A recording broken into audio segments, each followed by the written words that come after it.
বিষয়টা হচ্ছে দেখেন এখানে যে বিষয় আপনারা আলোচনা করতেছেন, দেখেন বিএনপি জামাতের বিষয়টা একদম স্পষ্ট ক্লিয়ার।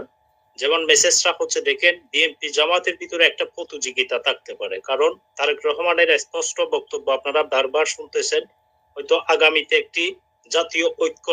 সরকার গঠন হবে। এখানে বিরোধী দল হবে নাকি বিরোধী দল থাকবে না সেটা বিবেচনা করবে জাতীয় নির্বাচনের পরে, কারণ ঐক্যতা সরকারের মধ্য দিয়ে এখানে হয়তো বিরোধী দল থাকতেও পারে বা বিরোধী দল না থাকতেও পারে, যাতে ঐক্য সরকার গঠন হবে। এর পাশাপাশি দেখেন বিএনপি জামাতের একটা প্রতিযোগিতা প্রয়োজন, কিন্তু আমরা এখন দেখতেছি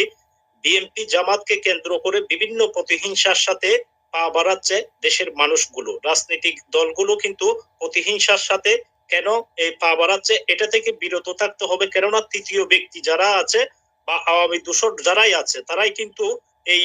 ফায়দাটা কিন্তু বেশি নিচ্ছে, কারণ বিএনপি জামাতের বিরুদ্ধে যখন অপচার চলতেছে বা এক দল অন্য দলকে গেয়পূর্ণ করে বিভিন্ন গেয়পূর্ণ প্রতিহিংসার সাথে লিপ্ত হয়ে যাচ্ছে, কিন্তু তৃতীয় ব্যক্তি কিন্তু এটাতে কিন্তু অনেকটা সুযোগ নিচ্ছে দেশের মানুষকে আতঙ্কিত রাখার জন্য বা দেশের মানুষের কাছে বিএনপি জামাতকে বা গেয়পূর্ণ করার জন্য তৃতীয় যে কোনো ব্যক্তি এখন মানে মাথা ছাড়া দিয়ে ওঠার জন্য নতুন করে উদ্যোগ নিচ্ছে, কিন্তু এটা থেকে আমাদেরকে কিন্তু বের হয়ে আসতে হবে। ধন্যবাদ।